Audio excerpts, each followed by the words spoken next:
Okay, so input type is equal to date time dash local. What is use of this input tag? This input tag is used to specify such an input element in which we can select a date and time. Okay, suppose you want such input box by using which user can enter specific date or time, or user can enter specific date or time with controls, then we can use input type is equal to date time dash local, this tag. Okay, now when we execute this tag, the display of element will like here. Okay, this part is displayed when you execute input type is equal to datetime dash local. Okay, now here you can change the values by using these upward and downward arrows. If you press the upward arrow, then the value will be increased, and if you press the downward arrow, then value will be decreased. Okay, here is a date given, here month, and here is year. Here are minutes, and here AM or PM. Okay, these all things you can change by upward and downward arrows. You can insert it directly, and you can change it by the upward arrow and downward arrow.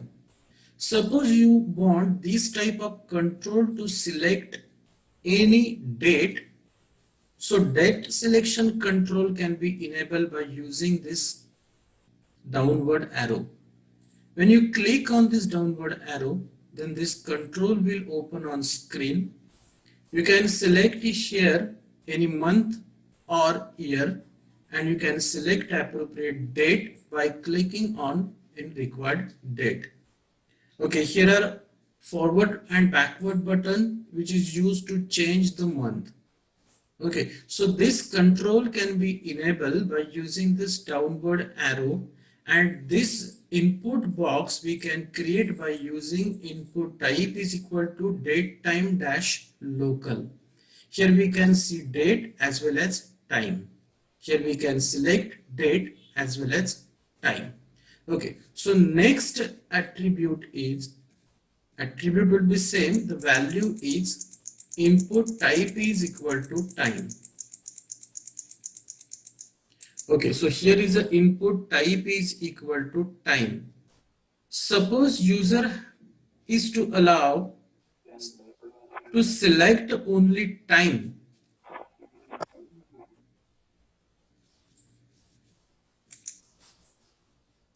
Okay, suppose here is an input box in which user can select only time.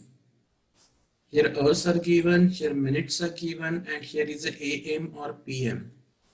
If this type of input box has to put on a web page, then by using input type is equal to time, we can create this type of input box on form.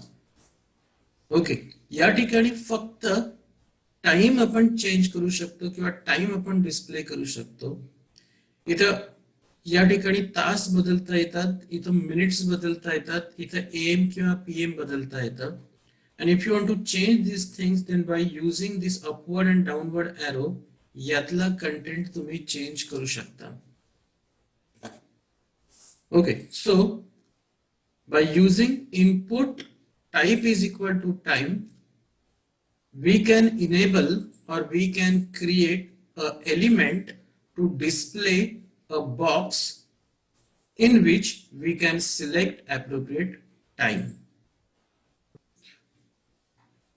Okay, next आपण बघणार आहोत, that is input type is equal to week.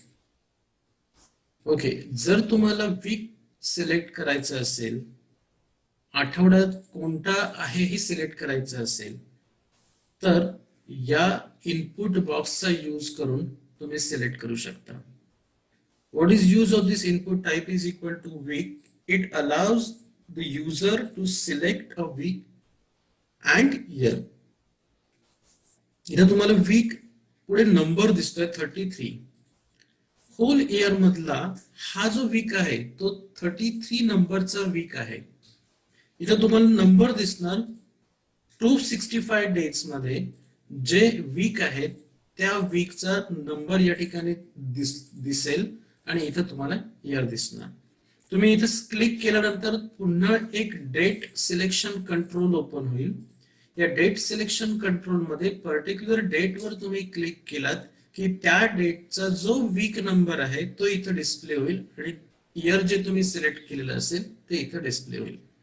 Okay, त्यामुळे जर तुम्हाला आठवडा display करायचं असेल, if you want to display week on a control, तर by using input type is equal to week नंतर पुढे आपण बघणार आहोत that is input type is equal to search. Okay, this input type is equal to search is very important when you design any website. Okay, website मध्ये तुम्ही बनवलेल्या website मध्ये जर पर्टिक्युलर कीवर्ड टाकून जर तुम्हाला सर्च करायचं असेल त्या रिलेटेड कंटेंट तुमच्या वेबसाईट वरचा, तर by using input type is equal to search you can create a input box. अशा पद्धतीचा एक इनपुट बॉक्स तयार होईल ज्या इनपुट बॉक्स मध्ये तुम्ही जो कीवर्ड टाइप करणार किंवा जो वर्ड टाइप करणार तो वर्ड तुमच्या वेबसाईट मध्ये कुठे आहे हे सर्च करू शकता. Okay, so by using this input box we can search a particular keyword in your website. Okay, तो ज्या ज्या वेबसाईट मधल्या ज्या ज्या फोल्डर मध्ये असेल किंवा ज्या फाईल मध्ये असेल तो वर्ड, त्या फाईलचा जो लिस्ट आहेत किंवा त्या फोल्डरची जी लिस्ट आहे ती तुमच्या स्क्रीनवर डिस्प्ले होणार. ओके, तर तुम्हाला input type equal to search by using this tag we can search required text in your website. Okay, तर वेबसाईट मध्ये सर्च करण्यासाठी या input type is equal to सर्चचा यूज केला जातो. आता मार्केटमध्ये जेवढ्या बनवलेल्या वेबसाईट्स आहेत त्या जर वेबसाईट तुम्ही बघितलं तर त्या वेबसाईट मध्ये कुठे ना कुठे सर्च हा ऑप्शन दिलेला असतो. सर्चिंग साठी एक टेक्स्ट बॉक्स दिलेला असतो आणि त्या पर्टिक्युलर वेबसाईट मधला एखादा कंटेंट आपल्याला जर सर्च करायचं असेल तर by using that search box you can search in required content. एक रिक्वायर्ड टेक्स्ट जो असेल, एखादा कंटेंट जर आपल्याला चेक करायचं असेल त्या वेबसाईट मध्ये कुठे आहे, सगळे मेनूज वर क्लिक करून बघण्यापेक्षा तुम्ही त्या सर्च बॉक्स मध्ये जाऊन एखादा पर्टिक्युलर कीवर्ड एंटर करून सर्च करू शकता. ओके, तर अशा टाइपचा सर्च बॉक्स तुम्हाला तयार करायचा असेल तुमच्या वेबसाईटवर by using HTML5 then it is possible by using input type is equal to search tag. Okay, तर input type is equal to search ने सर्च बॉक्स तयार होतो आणि या सर्च इनपुट बॉक्स मध्ये कीवर्ड टाकून तुम्ही सर्च करू शकता एखादा पर्टिक्युलर टेक्स्ट जो तुमच्या वेबसाईटवर असेल. ओके, त्यापुढे आपण बघणार आहोत next input type value that is file. Okay, ज्यावेळी आपण अपलोड करतो एखादा डॉक्युमेंट किंवा एखादा डॉक्युमेंट आपल्याला ट्रान्सफर करायचं असेल एका कम्प्युटरवर ना दुसऱ्या कम्प्युटरवर, किंवा आपल्याला एखादी फाईल अपलोड करायची असेल एखाद्या फॉर्म मध्ये, त्यावेळी आपण फोटो जसा अपलोड करतो तशी आपली एखादी बायोडेटा जर टाइप केला असेल तो देखील जर आपल्याला अटॅच करायचा असेल तर by using input type is equal to file we can select a file, browse it from your device and select it and then you can upload it. Okay, जर सिलेक्शन करायचं असेल एखाद्या फाईलचं तुमच्या कम्प्युटर मध्ये ठेवलेल्या एखाद्या फाईलला जर सिलेक्ट करायचं असेल किंवा नंबर ऑफ फाईल सिलेक्ट करायचे असतील तर by using input type is equal to file we can open or we can create a control like here it is shown choose file. Okay, अशा टाइपचा कंट्रोल तुम्ही या ठिकाणी इनेबल करू शकता. Wien you click on this particular button that is a choose file, या बटनवर तुम्ही click केलात की अशा प्रकारचा कंट्रोल ओपनिंगचा स्क्रीनवर या ठिकाणी दिसेल तुम्हाला आणि जी फाईल तुम्हाला पाहिजे असेल की तुम्ही या ठिकाणी सिलेक्ट करू शकता आणि ओपन वर क्लिक करू शकता. ओके, ज्यावेळी तुम्ही ओपन वर क्लिक कराल तर ही सिलेक्टेड फाईल तुम्हाला या ठिकाणी डिस्प्ले होईल. ओके, अपलोडिंग साठी आपण जसं एखादा फोटो अपलोड करायचा असेल, एखादा डॉक्युमेंट अपलोड करायचं असेल, तर त्या कन्सेप्ट साठी आपल्याला या input type is equal to फाईलचा यूज करावा लागतो. इथं बाकीचे कोड किंवा याच्यासाठी प्रोग्रामिंग लिहिण्याची आवश्यकता नाही. ऑटोमॅटिकली हा कंट्रोल तुम्हाला या ठिकाणी इनेबल झालेला दिसेल. ज्यावेळी तुम्ही चूज फाईल वर क्लिक करता तर अशा टाईपचा कंट्रोल तुम्हाला स्क्रीनवर डिस्प्ले होणार. ओके, तर by using input type is equal to file, we can define a file select field, and when you click on a browse button it will allow to select required file. Okay, so input type is equal to file ने आपण एखादी file computer मधनं select करू शकतो. Okay, next control is input type is equal to tel. Okay, tel म्हटल्यानंतर त्या ठिकाणी telephone, mobile अशा टाईपचा नंबर आपण एंटर करू शकतो. This particular field which is a input field use to enter mobile number or phone number. Okay, मग या मोबाईल नंबर किंवा फोन नंबर एंटर करत असलेल्या टेक्स्ट बॉक्स मध्ये जर तुम्ही एखादा कॅरेक्टर टाइप करायला गेलात तर इट विल नॉट अलाव, कारण टेलिफोन नंबर मध्ये कुठलाही कॅरेक्टर येत नाही, मोबाईल नंबर मध्ये कुठलाही कॅरेक्टर टेक्स्ट कॅरेक्टर येत नाही.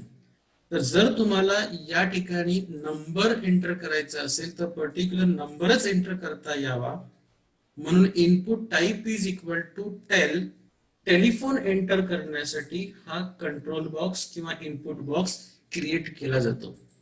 By using input type is equal to tel, we can create an input field for entering telephone number or mobile number. Okay, so इथं data व्हॅलिडेशनचं काम होणार. जर चुकीचा नंबर एखाद्यानं टाईप केला, चुकीचा नंबर म्हणजेच कॅरेक्टर टाईप केला नंबर्स मध्ये किंवा चुकून टाईप झाला तर या ठिकाणी तो एंटर करून घेणार नाही, it will give error. Okay, तर या ठिकाणी डेटा व्हॅलिडेशनचं देखील काम झालं. So input type is equal to tel ने आपण एक डेटा व्हॅलिडेशन देखील करू शकतो. ओके, तर mobile number, telephone number enter करण्यासाठी हा पर्टिक्युलर टेक्स्ट बॉक्स आपण क्रिएट करू शकतो by using input type is equal to tel. Okay, तर या प्रकारे आपण 14 टाइपचे व्हॅल्यूज बघितले आहेत. ओके, इनपुट टॅग मध्ये जो टाइप ऍट्रिब्यूट यूज केला जातो, या टाइप ऍट्रिब्यूट मध्ये आता 14 व्हॅल्यूज आपण या ठिकाणी बघितलेत जे सगळे ऍडव्हान्स आहेत. याच्या अगोदरचे जे आपण व्हॅल्यूज बघितले होते, रेडिओ, चेकबॉक्स वगैरे, हा आपण 11th स्टँडर्ड मध्ये स्टडी केला होता. ते सोडून हे 14 जे टाइपचे व्हॅल्यूज आहेत हे व्हॅल्यूज तुम्हाला 12th स्टँडर्ड मध्ये स्टडी आहे. पण हे विसरून चालणार नाही की या अगोदर तुम्ही जे 11th स्टँडर्ड मध्ये स्टडी केलेले आहेत हे 11th स्टँडर्ड मधले देखील 12th स्टँडर्डला फायनल एक्झामला विचारले जातात. ओके, त्यामुळे input type is equal to text, radio, checkbox हे सगळे या ठिकाणी स्टडी करायचे आहेत आणि त्याचबरोबर हे 14 एलिमेंट्स देखील तुम्हाला 12th एक्झामच्या स्टडीसाठी प्रिपेअर ठेवायचे आहेत. ओके, तर या इनपुट टाइपच्या व्हॅल्यूज नंतर आपण नेक्स्ट इनपुट टॅगचा ऍट्रिब्यूट बघणार आहोत. ओके, आता नेक्स्ट इनपुट टॅगचा ऍट्रिब्यूट आहे ते आहे disable. Okay, this is very important attribute which we can use with input tag. What is use of this disable attribute? Suppose you want to deactivate a particular element on a form. If you want to disable a particular element on form or web page, then by using disable attribute, by using this disable attribute, you can deactivate any control. Okay, याचा अर्थ समजा तुम्हाला एखादा input box हा disable करायचा असेल म्हणजेच त्या बॉक्सवर जर तुम्ही क्लिक केलं तर तो काही ऍक्टिव्ह स्टेटस दाखवणार नाही, तिथे कोणताही कर्सर बार इनेबल होणार नाही की जेणेकरून त्या कर्सर बारवर क्लिक करून तुम्ही कोणताही डेटा टाईप करू शकता. For example, here it is given an example input type is equal to text and this is the disable. Okay, या ठिकाणी एक एक्झाम्पल दिलेलं आहे, that is input type is equal to text आणि पुढे लिहिलं disable. If you say disable, जर तुम्ही इथं डिसेबल म्हटलं तर हा जो टेक्स्ट बॉक्स आहे, हा टेक्स्ट बॉक्स तुम्हाला ग्रे कलर मध्ये डिस्प्ले होणार. आणि जर तुम्ही या टेक्स्ट बॉक्सवर क्लिक केलात तर तो कोणताही ऍक्टिव्ह स्टेटस दाखवणार नाही, कोणताही कर्सर बार त्या ठिकाणी डिस्प्ले होणार नाही. ओके, म्हणून जर तुम्हाला एखादा टेक्स्ट बॉक्स डिसेबल करायचा असेल, इनॅक्टिव्ह करायचा असेल, तर by using disable value we can deactivate a particular text box, a particular element box. Okay, तर या एलिमेंट बॉक्सला डिसेबल करायचं असेल तर हे ऍट्रिब्यूट यूज केलं जातं. Next attribute is max attribute. We have already seen this max attribute when we study range. Type is equal to range. Okay, type is equal to range study करताना input type is equal to range या tag मध्ये max आणि min या दोन values आपण दिल्या होत्या. Okay, min is equal to 0 and max is equal to 50. आणि त्या रेंज मध्ये आपण एक स्लाइडर तयार केला होता, जो स्लाइडर 0 आणि 50 च्या रेंज मध्ये मूव्ह करत होता. जर अशा वेळी काही मॅक्सिमम आणि मिनिमम व्हॅल्यू स्पेसिफाय करायचे असतील एखाद्या कंट्रोलला, तर by using these two attributes we can specify maximum or minimum value to the control or element. Okay, so by using max and min, these two attributes, we can specify maximum value for the input field, and by using min, we can specify minimum value for input field. Okay, तर max आणि min या दोन attributes सोबत आणखी एक attribute use केलं जातं, that is called step attribute. Okay, आता मिनिमम आणि मॅक्सिमम 0 मिनिमम कन्सिडर केला, 50 मॅक्सिमम कन्सिडर केला. ज्यावेळी तुम्ही कर्सर म्हणजे रेंज मधला जो स्लाइडर आहे, हा स्लाइडर मूव्ह केला तर it will move by 1 interval. म्हणजेच 0 पासून 50 पर्यंत जर स्लाइडर मूव्ह करायचा असेल तर पहिला तो 1 वर येईल, नंतर 2 वर येईल, नंतर 3 वर येईल, 4 वर, 5 वर, असं करून एक एक इंटरवलने तो मूव्ह होतो. पण सपोज तुम्हाला हाच स्लाइडर 5 इंटरवलने मूव्ह करायचा आहे, 5 स्टेपने मूव्ह करायचा आहे, म्हणजे फर्स्ट ऑफ ऑल तुम्हाला 0 डिस्प्ले होईल. ओके, 0 डिस्प्ले झाल्यानंतर त्यानंतर 5 डिस्प्ले करायचं असेल, 5 नंतर 10 डिस्प्ले करायचं असेल, 10 नंतर 15 डिस्प्ले करायचं असेल, याचाच अर्थ जर आपल्याला 5 इंटरवलने स्लाइडर मूव्ह करायचा असेल तर तो इंटरवल आपण स्टेप मध्ये देऊ शकतो. ओके, म्हणजेच काय होईल तर एक एक्झाम्पल आपण बघूया. ओके, खाली एक एक्झाम्पल दिलेला आहे. Input type is equal to number, min value is equal to 0, max value is equal to 100 and step is equal to 5. Okay, हा टॅग तयार केलेला आहे, ज्या टॅग मध्ये आपण नंबर एंटर करणार आहोत, पण त्या नंबरची मिनिमम व्हॅल्यू असणार आहे 0 आणि मॅक्सिमम व्हॅल्यू असणार आहे 100. पण जर आपण इन्क्रीमेंट करायला गेलो, म्हणजेच हा कंट्रोल या ठिकाणी तयार झाल्यावर हे अपवर्ड एरो आणि डाऊनवर्ड एरो, ह्या अपवर्ड आणि डाऊनवर्ड एरोला आपण क्लिक करायला गेलो तर 5 नंबरच्या इंटरव्हलने तुम्हाला हे नंबर डिस्प्ले होतील. याचा अर्थ पहिला 0 डिस्प्ले होईल, नंतर 5, नंतर 10, नंतर 15 अँड सो ऑन. म्हणजे 5 इंटरवलने तुम्हाला या ठिकाणी नंबर चेंज होताना दिसतील. ओके, तर by using step is equal to 5 we can specify the legal number interval. Okay, तर इंटरवल किती नंबरचा आहे आपण स्टेपने स्पेसिफाय करू शकतो. Okay, so max, min and step. Okay, these are the three attributes which we can use to specify range of any numbers, and to change the range we can specify step attribute to change interval.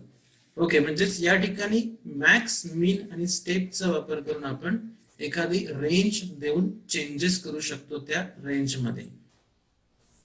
ठीक आहे, तर हा झाला max, means आणि step. Next attribute आहे pattern. Pattern हे attribute अतिशय आवश्यक ऍट्रिब्यूट आहे, समजायला कठीण ऍट्रिब्यूट आहे, कारण या ऍट्रिब्यूट मध्ये रेग्युलर एक्सप्रेशन्स वापरले आहेत. ओके, बाकीचे ऍट्रिब्यूट हे नावावरनं फक्त समजतात, इझिली समजतात, पण हे एकमेव असं ऍट्रिब्यूट आहे की समजायला कठीण जातं. ओके, जोवर तुम्ही कटाक्षाने हे ऍट्रिब्यूट कसं यूज होतं हे बघत नाहीत किंवा समजून घेत नाही, तोपर्यंत तुम्हाला हा पॅटर्न ऍट्रिब्यूट समजणार नाही. ओके, तर अतिशय आवश्यक आणि सगळ्यात कठीण ऍट्रिब्यूट जो इनपुट टाइप मधला आहे तो आहे हा पॅटर्न, इनपुट मधला. सो इनपुट टॅग साठी जो पॅटर्न ऍट्रिब्यूट यूज केला जातो तो पॅटर्न स्पेसिफिक कॅरेक्टर सिलेक्शन करण्यासाठी यूज केला जातो, स्पेसिफिक डेटा एंटर करण्यासाठी यूज केला जातो. ओके, आता इथे काय म्हटलेलं आहे, it says that it specifies regular expression to check the input value. Okay, इथं असं म्हटलेलं आहे की it use to specify regular expression to check the input value.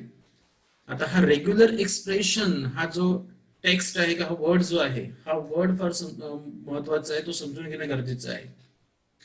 Regular expression म्हणजे काय? रेग्युलर एक्सप्रेशन पुढे मी डेफिनेशन पण दिलेली आहे. Regular expression is a sequence of characters that forms a search pattern.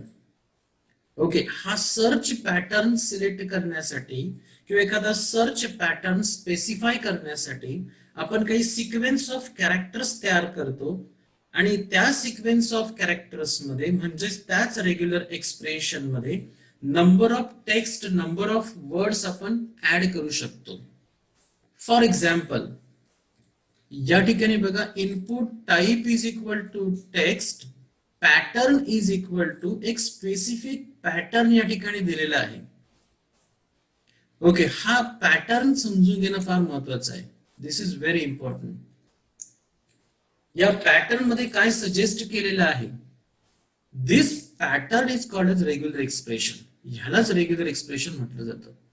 पण या रेग्युलर एक्सप्रेशन मध्ये त्यांनी काय दिलेलं आहे, आता इथं बघा, इन स्क्वेअर ब्रॅकेट, हा पार्ट स्क्वेअर ब्रॅकेट मध्ये आहे, आणि हा जो पार्ट आहे that part is in curly bracket. Okay, दोन सेपरेट पार्ट केलेले आहेत बघा. दिस section is in curly bracket and this part is given in square bracket. आता स्क्वेअर ब्रॅकेट मध्ये काय दिलेलं आहे, a डॅश झेड, पण capital A and capital Z आहे. इथे small a dash Z. Okay, what it suggest, it suggest that you can enter any character between capital A to capital Z. आणि इथं काय म्हटलेलं आहे, you can add any character between small A to small Z. Okay, म्हणजेच या ठिकाणी ही जी regular expression आहे ते काय सजेस्ट करतं की you can enter capital or small letter ranging from A to Z. Okay, इथपर्यंतचा पार्ट कळला. तुम्ही या ठिकाणी एंटर काय करू शकता, capital A to capital Z or small A to small Z मधले कोणताही टेक्स्ट तुम्ही या ठिकाणी एंटर करू शकता. पण पुढे जो सेक्शन आहे, in curly bracket, it is given that 3, a value 3 is given. What it suggest, it suggest that you can enter 3 characters in a text box. Okay, याच्यामध्ये त्यांनी एक डेटा व्हॅलिडेशनचा कंट्रोल दिलेला आहे. इथं त्यांनी असं सांगितलंय, 3 पेक्षा जास्त जर तुम्ही या ठिकाणी टेक्स्ट टाईप केलात तर सिस्टीम एरर देणार. याच्यापेक्षा 3 पेक्षा कमी जर तुम्ही नंबर्स टेक्स्ट टाईप केलात तर सिस्टीम एरर देणार. म्हणजेच एक्झॅक्ट किती लेटर्स पाहिजेत? 3 लेटर्स पाहिजेत. सो एक्झॅक्ट 3 लेटर्स या ठिकाणी टाईप झाले पाहिजेत. पण ते 3 लेटर्स कोणते असले पाहिजेत? Capital A to capital Z or small A to small Z याच्या मधलेच असले पाहिजेत. आणि जर तुम्ही याच्या पलीकडे जाऊन जर एखादा एररनियस डेटा एंटर करण्याचा प्रयत्न केला तर एरर मेसेज काय जनरेट होणार? Please match the requested format. Okay, फॉर्मॅटशी हा मॅच झालेला नाही, त्यामुळे हा जो डेटा तुम्ही एंटर केलेला आहे it is wrong. So correct your data. Okay, so pattern समजून घेणं गरजेचं आहे. पॅटर्न कसा लिहिला जातो हे समजणं गरजेचं आहे. म्हणून मी या ठिकाणी आणखी 3 एक्झाम्पल्स घेतलेले आहेत जे पॅटर्न समजून घेण्यासाठी आवश्यक आहे. ओके, आता कोणते ते बघूया.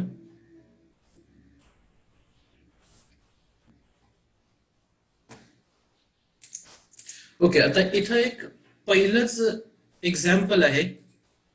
या एक्झाम्पल मध्ये काय पाहिजे आहे? Only letters, either case. याचा अर्थ it may be capital or it may be small. Comma, numbers पण पाहिजेत अँड अंडरस्कोर पण पाहिजे. म्हणजेच जो डेटा एखादा युजर एंटर करणार आहे त्या डेटामध्ये लेटर्स पाहिजेत, कॅपिटल मध्ये असतील स्मॉल मध्ये असतील, दोन्ही ऍप्लिकेबल आहेत. त्यामध्ये नंबर्स पण पाहिजेत आणि त्यामध्ये अंडरस्कोर पण पाहिजे. पण एक कंडिशन आहे, no more than 15 characters. Okay, याचा अर्थ त्यांनी हे सांगितलं आहे की 15 पेक्षा जास्त कॅरेक्टर्स अलाव नाही. पण 1 कॅरेक्टर पण चालू शकतं, 2 पण चालू शकतात, 3 पण चालू शकतात, 4 पण चालू शकतात, 5 पण चालू शकतात, 14 पण चालू शकतात, पण 16 चालणार नाही. ओके, याचा अर्थ 15 पेक्षा कमी कितीही कॅरेक्टर्स असतील तरी चालतील, पण त्या कॅरेक्टर्स मध्ये काय काय असलं पाहिजे? तर capital A to Z, small A to Z, 0 to 9 numbers आणि अंडरस्कोर. ओके, आता फॉर्मॅट हा समजून घ्या, पॅटर्न समजून घ्या की या पॅटर्न मध्ये काय काय गरजेचं होतं. लेटर्स आयदर केस म्हटल्यानंतर कॅपिटल किंवा स्मॉल दोन्ही चालतील, म्हणून इथं ए डॅश झेड कॅपिटल मध्ये घेतलेलं आहे, ए मायनस झेड स्मॉल मध्ये घेतलेलं आहे. पुढे इथं नंबर्स पण पाहिजेत, म्हणून 0-9, 0 to 9, 0-9 घेतलेला आहे. आणि याचबरोबर अंडरस्कोर पण पाहिजे, म्हणून इथं अंडरस्कोर घेतलेला आहे. ओके, कोणते कॅरेक्टर्स पाहिजे आपण स्क्वेअर ब्रॅकेट मध्ये घेतलेले आहेत. आता किती नंबर ऑफ कॅरेक्टर्स पाहिजेत हे आपल्याला या कर्ली ब्रॅकेट मध्ये सांगायचं आहे. तर कर्ली ब्रॅकेट मध्ये कसं सांगितलंय? 1,15. याचा अर्थ काय? तर 1 पासून 15 पर्यंत कितीही कॅरेक्टर्स या ठिकाणी चालू शकतील, पण 15 पेक्षा ते जास्त नसावे. ओके, हीच आपली रिक्वायरमेंट होती, no more than 15 characters. Okay, म्हणून हा जो पॅटर्न आहे हा पॅटर्न आपण या पद्धतीने लिहू शकतो जर आपली रिक्वायरमेंट डेटा व्हॅलिडेशनची ही असेल. ओके, जर डेटा व्हॅलिडेशनची रिक्वायरमेंट ही असेल तर या पद्धतीने आपण पॅटर्न जनरेट करू शकतो.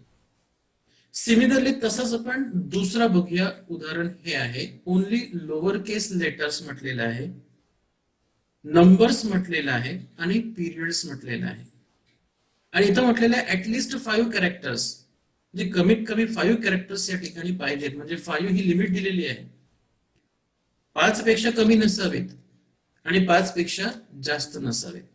एक्झॅक्ट 5 म्हटलेलं आहे, म्हणून आपण इथं ओनली लोअर केस लेटर म्हटल्यानंतर स्क्वेअर ब्रॅकेट मध्ये ए डॅश झेड म्हटलेलं आहे. ओके, नंबर्स साठी कुठलाही नंबर जर आपल्याला डिनोट करायचा असेल तर नंबर्स साठी डी ही व्हॅल्यू देखील यूज केली जाते. डी हा कॅरेक्टर आपल्याला नंबर साठी वापरता येतो. ओके, आणि पुढे काय पाहिजे? डॉट पाहिजे, पिरियड पाहिजे, म्हणून इथं डॉट घेतलेला आहे. ओके, सो रेग्युलर एक्सप्रेशन कसं झालं? A dash Z, D for number आणि डॉट. ओके, तर या गोष्टी आपल्या पॅटर्न मध्ये पाहिजेत आणि किती पाहिजेत, नंबर 5 म्हटलेले 5च झाले पाहिजेत. 5 पेक्षा कमी नसावे, 5 पेक्षा जास्त नसावे, म्हणून एक्झॅक्ट 5 असावेत, म्हणून ते कर्ली ब्रॅकेट मध्ये इथं 5 म्हटलेलं आहे. ओके, तर या पर्टिक्युलर पॅटर्न वरनं आपण या ठिकाणी ए टू झेड डी डॉट 5 करू शकतो. ठीक आहे, तर हा झाला दुसरा पॅटर्न. आता शेवटचा पॅटर्न समजून घेऊया, तिसरं एक्झाम्पल. इथं असं म्हटलेलं आहे, ओनली लेटर्स आयदर केस म्हणजेच कॅपिटल ऑर स्मॉल, नंबर्स पण पाहिजेत, हायफेन पण पाहिजे, अंडरस्कोर पण हवा आणि पिरियड्स पण हवेत. ओके, म्हणजेच आता या डेटामध्ये या सगळ्या गोष्टी आल्या पाहिजेत. पण त्यात आणखी एक म्हटलेलं आहे, not the slash character that is being use to escape the period. Okay, हा कन्सिडर करू नका. The user name must start with a letter. हा सगळ्यात महत्वाचा पार्ट आहे. इथं काय म्हटलेलं आहे, the user name must start with letter and must be between 1 to 20 characters long. इथं शेवटची कंडिशन त्याने दिलेली आहे, 1 to 20 कॅरेक्टर्स लॉंग. ओके, आता आपण एक एक सॉल्व्ह करण्याचा प्रयत्न करू. इथं त्याने पहिलं म्हटलेलं आहे, the user name must start with letter. याचा अर्थ पहिलं लेटर असलं पाहिजे. त्याने कुठलं लेटर असलं पाहिजे दिलेलं नाहीये, आयदर केस कॅपिटल असेल किंवा स्मॉल असेल. म्हणून आपण पहिला जो ब्रॅकेट तयार केला, त्या ब्रॅकेटमध्ये small A to Z capital A to Z हे घेतलेलं आहे. बघा, small A to Z capital A to Z हा पहिला ब्रॅकेट आपण घेतलेला आहे. ओके, हा ब्रॅकेट कशासाठी घेतलेला आहे, first character must be alphabet or the first character must be text. Okay, याच्यासाठी आपण हा पहिला घेतलेला आहे. त्यानंतर small A to Z capital A to Z दोघांपैकी कोणताही असू शकेल, 0 to 9, त्यानंतर hyphen, underscore and period. Okay, एकदा पहिलं लेटर आल्यानंतर मग ह्याचं कोणतंही कॉम्बिनेशन येऊ दे, चालू शकतं. त्याच्यामध्ये हायफेन आलं तरी चालेल, त्याच्यामध्ये स्मॉल ए टू झेड किंवा small capital A to Z आला तरी चालेल, 0 to 9 नंबर आला तरी चालेल, तो कुठेही येऊन दे. हायफेन, अंडरस्कोर, डॉट हा देखील कुठे येऊ दे. फक्त पहिलं जे कॅरेक्टर आहे हे character A to Z small किंवा कॅपिटल ए टू झेड पैकी असलं पाहिजे. याचा अर्थ पहिलं टेक्स्ट असलं पाहिजे. ओके, तर हा पार्ट पर्टिक्युलर एलिमेंट मध्ये कोणत्या टाईपचा डेटा एंटर करायचा आहे त्यासाठी असेल. आता किती number of characters are allowed, 1 to 20 इथं म्हटलेलं आहे, 1 and 20 कॅरेक्टर्स, बिटवीन 1 and 20 म्हटलेलं आहे. So you can say 1 to 20 characters. 1 असू शकतं, 2 असू शकतं, 18 असू शकतात, 19 असू शकतात किंवा 20 असू शकतात, नॉट मोर दॅन 20. ओके, त्यामुळे 1 to 20च्या रेंज मध्ये किती असू शकतात. ओके, तर या एक्झाम्पल वरनं आपण अशा पद्धतीचा पॅटर्न तयार करू शकतो. आणि हा जो पॅटर्न आहे, हा पॅटर्न मग आपण या पॅटर्न ऍट्रिब्यूट मध्ये डिस्प्ले करू शकतो. त्यामुळे या पर्टिक्युलर टेक्स्ट बॉक्स मध्ये जसा तुम्ही पॅटर्न दिलेला आहे त्याच पद्धतीने डेटा टाकला तरच तुम्हाला पुढे प्रोसीड होता येईल. जर तुम्ही या ठिकाणी पॅटर्न नुसार डेटा टाकत नसाल तर व्हॅलिडेशन फॉल्स होईल, आणि व्हॅलिडेशन फॉल्स झालं तर तुमचा फॉर्म सबमिट होणार नाही. ओके, तर बाय युझिंग पॅटर्न, पॅटर्न हा डेटा व्हॅलिडेशन साठी वापरला जातो. डेटा व्हॅलिडेशन या ठिकाणी केलं जातं बाय युझिंग दिस पॅटर्न ऍट्रिब्यूट. समजण्यासाठी जरा कठीण आहे, पण तुम्ही प्रॉपरली या ठिकाणी जर अभ्यासलात तर तुम्हाला हे रेग्युलर एक्सप्रेशन कसं लिहिलेलं आहे पटकन समजेल. इंजिनिअरिंगला या रेग्युलर एक्सप्रेशनवर एक पूर्ण चॅप्टर असतो. ओके, हा चॅप्टर एक पूर्ण चॅप्टर आपण या फक्त एक 5 ते 10 मिनिटांमध्ये बघितलेलं आहे की हे पॅटर्न कसं केलं जातं. थोडक्यात तुम्हाला जास्त स्टडी करायचं नाही, फक्त पॅटर्न म्हणजे काय एवढं समजणं गरजेचं होतं, म्हणून आपण या ठिकाणी हा स्टडी केलेला आहे. ठीक आहे, तर by using pattern attribute we can validate the data. Next attribute आहे that is read only attribute. Okay, sometime what happen, we cannot allow user to write anything. By default we want to display any text in a text box. जे काही वेळा असं असतं की एखादा text box हा by default इथं country असेल किंवा एखादी तिथलं लोकेशन असेल ते लोकेशन ऑटोमॅटिकली तिथं आलं पाहिजे आणि ते डिस्प्ले झालं पाहिजे. त्याच्यामध्ये युजरने चेंज करण्याचा प्रयत्न केला तर चेंज अलाव करता देऊ नये म्हणून आपण काही कंट्रोल्स, काही एलिमेंट्स हे रीड ओनली करत असतो. ओके, आता इथं मी एक एक्झाम्पल दाखवलेलं आहे. Input type is equal to text, value is equal to India आणि रीड ओनली. इथं काय होणार आहे, टेक्स्ट बॉक्स तयार होणार आहे. ज्या टेक्स्ट बॉक्स मध्ये व्हॅल्यू इंडिया डिस्प्ले होणार आहे, पण हा जो टेक्स्ट बॉक्स आहे तो रीड ओनली मी करून ठेवला आहे. This attribute we can use without any value. Okay, एकच एक ऍट्रिब्यूट द्यायचं, सोडून द्यायचं. Okay, so read only attribute कशासाठी वापरलं जातं, तर यामध्ये जर एखादा युजर कंटेंट टाईप करायला जात असेल, या टेक्स्ट बॉक्स मध्ये जर युजर काही एडिट करायला गेला तर त्याला ते अलाव करू नये, त्याला ते चेंज करता येऊ नये म्हणून त्या पर्टिक्युलर टेक्स्ट बॉक्सला किंवा त्या पर्टिक्युलर एलिमेंटला आपण रीड ओनली बनवू शकतो. ओके, मग रीड ओनली बनवण्यासाठी आपण या टाईपचा ऍट्रिब्यूट, रीड ओनली ऍट्रिब्यूट आपण टॅग मध्ये यूज करणार. So what it specifies? It specifies that an input field is read only. A read only input field cannot be modified. Okay, हे कितीही चेंज करण्याचा प्रयत्न केला तरी होणार नाही. त्यामुळे एखादा ऍट्रिब्यूट तुम्हाला रीड ओनली बनवायचं, एखादा एलिमेंट रीड ओनली बनवायचं असेल तर ह्या ऍट्रिब्यूटचा यूज करून तुम्ही रीड ओनली बनवू शकता. So next attribute is a place holder. Place holder कशासाठी वापरलं जातं, तर काही वेळा काही एलिमेंट्सना नेव्हिगेट करण्यासाठी. म्हणजे एखाद्या युजरला जर कळत नसेल आता या ठिकाणी मी काय एंटर करू, कोणता डेटा एंटर करू, तर आपण एक डेटा किंवा काय एंटर करावं याचं डिस्क्रिप्शन हे आपण त्या टेक्स्ट बॉक्स मध्ये देऊ शकतो. जे डिस्क्रिप्शन टेक्स्ट बॉक्स मध्ये फॉर्म ओपन केल्यानंतर डिस्प्ले होणार, पण ज्यावेळी युजर त्याच्यावर टाईप करायला जाईल त्यावेळी ते तिथनं निघून जाणार. Okay, for example input type is equal to text, text box तयार करायचा आहे. Placeholder is equal to enter country name. Okay, ज्यावेळी आपण प्लेस होल्डर हे ऍट्रिब्यूट यूज करू, त्याच्यामध्ये एखादा टेक्स्ट आपण स्पेसिफाय करू. When you open that form at that time in that element, whatever contents you have taken as value of placeholder will display by default. Okay, अशा पद्धतीने grey colour मध्ये तुम्हाला हा कंटेंट डिस्प्ले होईल आणि ज्यावेळी तुम्ही इथे क्लिक कराल त्यावेळी तो जो प्लेस होल्डर मध्ये लिहिलेला कंटेंट व्हॅनिश होईल आणि एक फ्रेश एम्प्टी टेक्स्ट बॉक्स तुमच्या स्क्रीनवर डिस्प्ले होईल. ओके, थोडक्यात to navigate the user what to write or what to enter into the inbox or what to the enter in input box, we are using this placeholder attribute. Okay, तर placeholder attribute ने आपण navigation करण्याचा प्रयत्न करतो. Next attribute is a required attribute. Okay, आता ह्या required attribute चा use काय आहे. Sometimes what happens when you fill a form, some information is mandatory.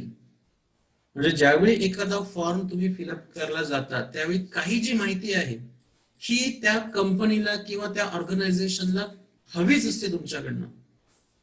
मग ती कंपनी किंवा तो ऑर्गनायझेशन काय करतं की फॉर्म मध्ये काही जे एलिमेंट आहेत हे एलिमेंट रिक्वायर्ड म्हणून घोषित करून टाकते. ओके, जसं या ठिकाणी केलेलं आहे. एक्झाम्पल साठी मी इथे लिहिलं input type is equal to text required. म्हणजेच युजर नेमच्या पुढे मी हा टेक्स्ट बॉक्स तयार करणार आहे आणि इथं मी म्हटलंय कंपल्सरी तो पाहिजेच. युजर आयडी टाईप त्याने टाईपच केला पाहिजे, युजर नेम टाईपच केला पाहिजे, त्याच्या पुढे जाता नाही किंवा एम्प्टी ठेवून त्याने सबमिट बटनवर क्लिक करता नाही. तर मग त्या पर्टिक्युलर फील्डला मी रिक्वायर्ड नावाचं ऍट्रिब्यूट यूज करणार. When I use the required attribute, this field become a mandatory. And if the field is mandatory, then a user has to fill it compulsory. Then only the form will submit, otherwise form will not submit. Okay, याचा अर्थ जोपर्यंत required केलेल्या input box मध्ये तुम्ही content add करत नाही तोपर्यंत तो फॉर्म सबमिट होणार नाही. सो काही फील्ड जे मॅन्डेटरी करायचे असतील त्या मॅन्डेटरी कलरच्या असणाऱ्या फील्डला आपण रिक्वायर्ड या ऍट्रिब्यूटने मॅन्डेटरी करू शकतो. ओके, तर या ठिकाणी बघा, हा input type is equal to text required केल्यानंतर हा टेक्स्ट बॉक्स तयार झालेला आहे. जर हा टेक्स्ट बॉक्स मी एम्प्टी ठेवला आणि सबमिट बटन वर क्लिक केलं तर error please fill out this field. Okay, जोपर्यंत ही फील्ड भरत नाही तोपर्यंत सबमिट बटन क्लिक करू देणार नाही किंवा फॉर्म सबमिट होणार नाही. ओके, तर रिक्वायर्ड इन्फॉर्मेशन ज्या ज्या एलिमेंट मधनं आपल्याला घ्यायचे आहे त्या त्या एलिमेंटना आपण हे ऍट्रिब्यूट यूज करून कंपल्सरी करू शकतो फिलअप करण्यासाठी. ओके, सो रिक्वायर्ड या ऍट्रिब्यूटचा यूज मॅन्डेटरी फील्ड करण्यासाठी यूज केला जातो. Next attribute is auto complete attribute. तर ऑटो कम्प्लीटचा यूज काय आहे? काही वेळा तुम्ही एखाद्या टेक्स्ट बॉक्स मध्ये एखादं नाव एंटर करायला गेला तर ऑटोमॅटिकली काही डेटा जो आहे तो डेटा त्या पर्टिक्युलर टेक्स्ट बॉक्स मध्ये फीड होतो. ओके, ऑटोमॅटिकली होतो, म्हणजेच आपल्याला एकतर तो खाली डिस्प्ले करून दाखवला जातो, त्यातनं आपण एखादा सिलेक्ट करू शकतो, किंवा ऑटोमॅटिकली त्या ठिकाणी टाईप होतो जर एखादा कंट्रोल तुम्ही सिलेक्ट केला तर. जर एखादा एलिमेंट ऑटोमॅटिकली फीड करण्यासाठी जर आपल्याला ऍक्टिव्हेट करायचं असेल तर त्या ठिकाणी ऑटो कम्प्लीट या ऍट्रिब्यूटचा यूज केला जातो ऑटोमॅटिकली फिल करण्यासाठी. ओके, आता इथं बघा, input type is equal to text auto complete is equal to on म्हटलेला आहे. म्हणून हा जो टेक्स्ट बॉक्स तयार होईल या टेक्स्ट बॉक्सला ऑटो कम्प्लीटला ऑन केल्यामुळे ऑटोमॅटिकली इथं काही कंटेंट डिस्प्ले झालं ज्यावेळी मी इथं क्लिक केलं. मग हा कंटेंट पैकी कोणताही एक मी सिलेक्ट करू शकेन जो ऑटोमॅटिकली या ठिकाणी फिल करण्यात आला. इथं टाईप करावं लागलं नाही, मग मी फक्त पी टाईप केलं तर प्रसन्न कुमार येणार, एम टाईप केले तर महेश येणार, पीठ परत टाईप केलं तर प्रसन्न कुमार मयेकर, हा जो पहिला वरचा नेम आहे तो या ठिकाणी येणार. ओके, तर अशा पद्धतीने ऑटो कम्प्लीट जर एखादी इन्फॉर्मेशन ऑटोमॅटिकली फीड करायची असेल तर ती ऑटो कम्प्लीट ऑन करून आपण करू शकतो. पण समजा एखाद्या फील्डला ऑटो कम्प्लीट डिसेबल करायचं आहे, म्हणजेच काही वेळा कसं होतं की एखादा ईमेल आयडी कन्फर्म करण्यासाठी विचारला जातो, पहिल्यांदा एक ईमेल आयडी डिस्प्ले करतात, तिथं तुम्ही टाईप करता, टाईप केलेला ईमेल आयडी परत जर तुम्ही टाईप करायला गेलात तर तो तिथं पटकन येऊ नये ऑटोमॅटिकली, म्हणून त्याचा जो auto complete is equal two of करावा लागतं. तिथं ऑटो कम्प्लीट ऑफ केल्यामुळे कंपल्सरी युजरला दुसऱ्या ईमेल आयडीच्या कंट्रोल मध्ये ईमेल आयडी टाईप करावा लागतो. ओके, तर auto complete is equal two of केला तर ऑटोमॅटिकली फीड इन्फॉर्मेशन होत नाही. ओके, तर या ऑटो कम्प्लीटचा ऍट्रिब्यूटचा यूज करून ऑटोमॅटिकली फिलिंग आपल्याला स्टॉप करता येते by using on or of, stop किंवा चालू करता येईल. Autocomplete allows the browser to predict the value. When a user start to type in a field, the browser should display option to fill in the field based on earlier typed values. Okay, तर इथं हे एक example आहे आणि या एक्झाम्पलचा output देखील या ठिकाणी दाखवलेला आहे. ओके, तर हे झालं ऑटो कम्प्लीट ऍट्रिब्यूट बाबत. तसंच एक सिमिलर ऍट्रिब्यूट आहे, that is auto focus. Auto focus याचा अर्थ to make automatically an active any element. समजा तुम्ही एखादा फॉर्म मध्ये 5 एलिमेंट्स तयार केलेले आहेत. पहिल्या एलिमेंट मध्ये तुम्ही लिहिलेलं आहे टेक्स्ट नेम, दुसऱ्यामध्ये लिहिलेला आहे ऍड्रेस, तिसऱ्यामध्ये डेट ऑफ बर्थ, चौथ्यामध्ये जेंडर, पाचव्यामध्ये सिलेक्ट युअर सब्जेक्ट. अशा पद्धतीचे तुम्ही कंटेंट लिहिलेलं आहे, एक फॉर्म तयार केलेला आहे. आता तुम्हाला काय करायचं आहे की डायरेक्टली तुम्हाला डेट ऑफ बर्थला जर जम्प करायचं असेल, म्हणजेच फॉर्म ओपन केल्या केल्या पहिल्यांदा नाव भरू नका, पहिल्यांदा डेट ऑफ बर्थ एंटर करा. असं जर तुम्हाला सेटिंग करायचं असेल तर तसं सेटिंग करण्यासाठी त्या पर्टिक्युलर एलिमेंटला ऑटो फोकस ह्या ऍट्रिब्यूटनं ऍड केलं जातं. ओके, ज्यावेळी तुम्ही ऑटो फोकस हे ऍट्रिब्यूट एखाद्या एलिमेंटला अटॅच करता आणि फॉर्म जे तुम्ही ओपन करता त्यावेळी ऑटोमॅटिकली जो फोकस आहे म्हणजे तुमचा कर्सर बार आहे, हा कर्सर बार डायरेक्टली त्या एलिमेंटला डिस्प्ले होतो, पहिल्या एलिमेंटला डिस्प्ले होत नाही.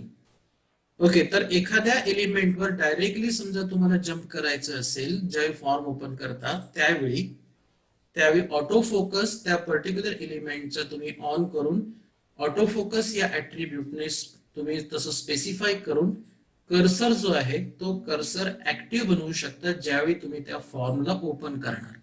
ओके, तर हव्या असलेल्या एलिमेंटला तुम्हाला ऑटो फोकस करता येतो. नेक्स्ट आहेत हे दोन ऍट्रिब्यूट विड्थ आणि हाईट. या अगोदर देखील तुम्ही इमेज टॅग मध्ये हे यूज केलेले आहे. Suppose you have to specify width for any particular image. आता ही इथं इमेज आहे सबमिट नावाची. ही जी आहे ती विड्थ आहे, ही जी आहे ती हाईट आहे. Vertical size is called height and horizontal size is called width.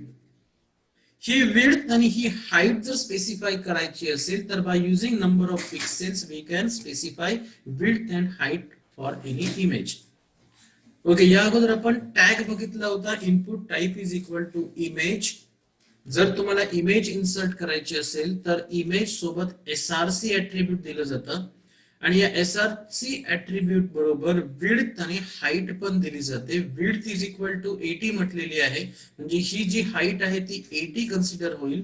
Height is equal to 48 म्हटलेलं आहे, ही हाईट जी आहे ती 48 कन्सिडर होईल. सो विड्थ अँड हाईट ही आपण एखाद्या इमेजची ह्या दोन ऍट्रिब्यूटने स्पेसिफाय करू शकतो. Okay, next attribute is multiple attribute. आतापर्यंत हे चार ऍट्रिब्यूट जे बघितलेले आहेत हे सगळे attribute without any value use केले जातात. कोणतीही व्हॅल्यू त्याला नाहीये. मल्टिपल मल्टिपल बघितलं तर मल्टिपलला व्हॅल्यू नाहीये.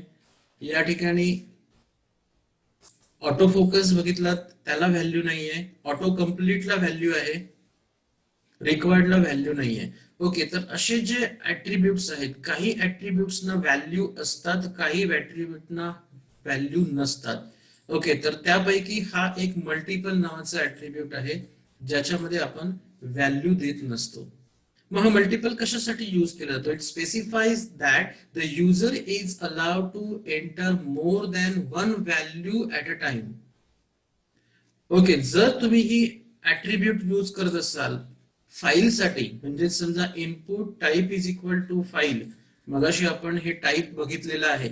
जर तुम्हाला फाईल सिलेक्ट करायची असेल, पर्टिक्युलर फाईल जर सिलेक्ट करायची असेल तर by using input type is equal to file we can select that particular file. Okay, आता हा जो आयडी आणि नेम आहे तुर्तस याचा विचार करू नका, ते आपण नंतर स्टडी करणार आहोत. व्हॉट इज आयडी आणि व्हॉट इज नेम. फक्त याच्यानंतर एवढं स्टडी एवढं लक्षात घ्या की input type is equal to file, त्याच्यापुढे मल्टिपल ऍट्रिब्यूट लिहिलेला आहे. If you specify this tag with multiple attribute then you can select more than one file at a time. जर हे मल्टिपल ऍट्रिब्यूट इथनं काढून टाकले तर या ठिकाणी तुम्ही फक्त एकच फाईल एका वेळी सिलेक्ट करू शकता. जर या इनपुट टॅग मध्ये मल्टिपल हे ऍट्रिब्यूट तुम्ही इनेबल केलं किंवा मल्टिपल ऍट्रिब्यूट तुम्ही लिहिलं तर या ठिकाणी तुम्ही मोर दॅन वन फाईल सिलेक्ट करू शकता. मल्टिपल ऍट्रिब्यूटचा हा फायदा आहे. ओके, सो मल्टिपल ऍट्रिब्यूटने आपण मल्टिपल सिलेक्शन ऑफ फाईल्स करू शकतो, जे आपल्याला जर मल्टिपल ऍट्रिब्यूट नसेल तर करता येणार नाही. एकच फाईल एका वेळी तुम्हाला सिलेक्ट करता येऊ शकते. Okay, so by using this multiple attribute, we can select more than one file when you use input type is equal to file tag. Okay, तर multiple attribute ने multiple selection करता है. तो it specifies that the user is allowed to enter more than one value in input element.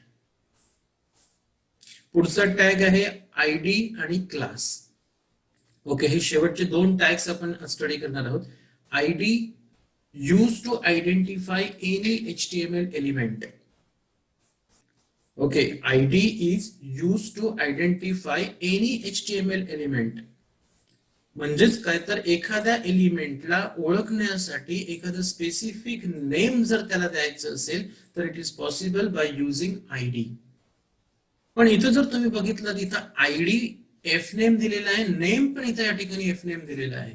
Yes, You can specify any name to the control and you can also specify ID to the control. ID आणि name हे दोन्ही part वेगळे आहेत. Name एखाद्या specific एलिमेंटला name दिल्यानंतर त्या एलिमेंटला particular apply होतं. समजा मी दुसरा इथं एखादा टेक्स्ट बॉक्स तयार केला किंवा दुसरा एखादा मी पासवर्ड तयार केला, त्या पासवर्ड फील्डला देखील मी एफ नेम देऊ शकतो. याचा अर्थ name can be repeat in a page. Same name we can repeat in a web page. एका फॉर्म मध्ये एकापेक्षा अनेक कंट्रोलला सेम नेम आपण देऊ शकतो. बट आयडीचं तसं नाहीये. एका पेज मध्ये एकच आयडी युनिकली आपल्याला स्पेसिफाय करावा लागतो. हा दोघांमधला मेन डिफरन्स आहे. सो डिफरन्स बिटवीन आयडी आणि नेम हे फार महत्वाचं आहे. आयडी काय करतो तर युनिकली आयडेंटिफाय करतो.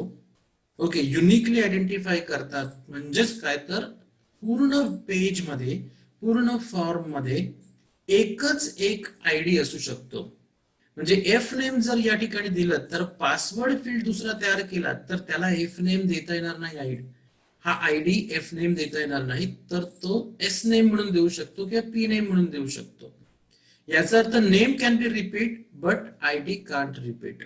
दोघांचं फंक्शनिंग सेम आहे. आयडेंटिफाय करण्यासाठी या दोघांचा यूज होतो, पण दोघांमध्ये फरक हा आहे की ID uniquely identify, if name can be repeat for any other control.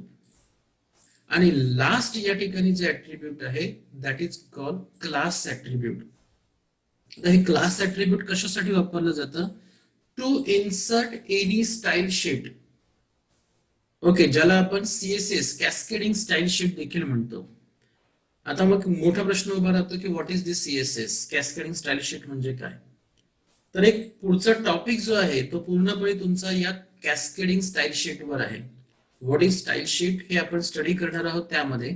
आणि त्या स्टाईल शीटना जर आपल्याला स्पेसिफाय करायचं असेल, त्या स्टाईल शीटना जर आपल्याला अप्लाय करायचं असेल पर्टिक्युलर टॅग साठी किंवा पर्टिक्युलर सेक्शन साठी, तर by using class attribute we can specify any style sheet to any element on a form or web page.